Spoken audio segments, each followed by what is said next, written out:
In 1990, two-way trade between China and Africa was worth about $1 billion US dollars. By the year 2000, that number had risen to $6 billion US dollars. Last year, according to most estimates, we are talking about $150 billion US dollar relationship. Now that is officially the fastest intensification of trade ties that we've ever seen between two regions in global economic history.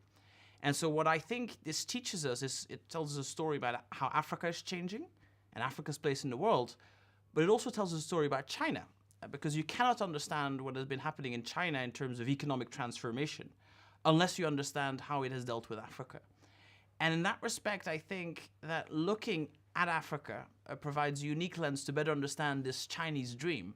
This is what some of the critics want to make it out, saying China is just taking all the resources from Africa. This is too easy as a story.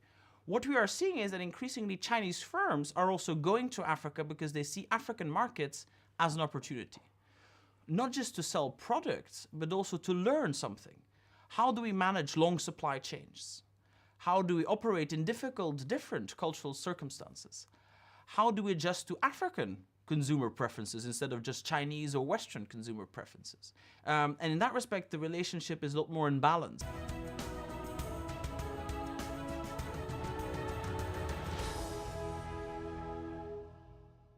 Well, what makes me confident is what I hear from many ordinary African people, which is whatever their political situation is in their country, and whatever they like Chinese products or not, almost all of them will agree on one thing. And that is that China has helped to change the nature of the conversation about Africa.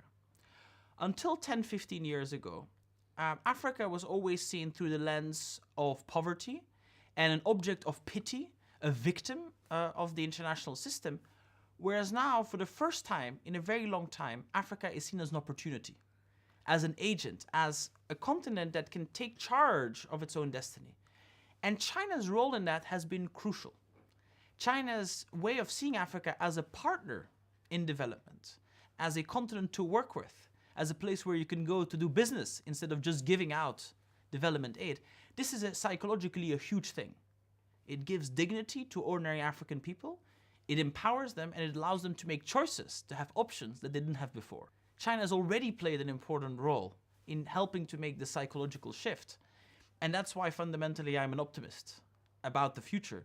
And that I think that overall China's role in Africa will continue to be welcomed if it engages in a similar way with a similar kind of optimism about the future.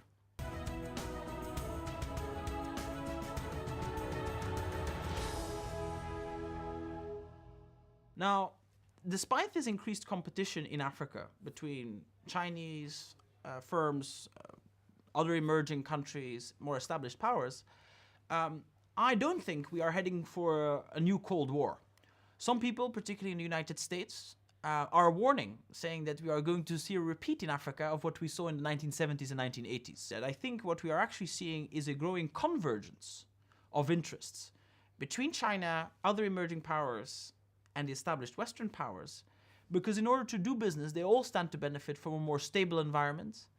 They identify similar security threats. And therefore, I think that we are already seeing this in practice through cooperation in the context of the United Nations, that actually China and the West see eye to eye on many more dossiers than people give them credit for.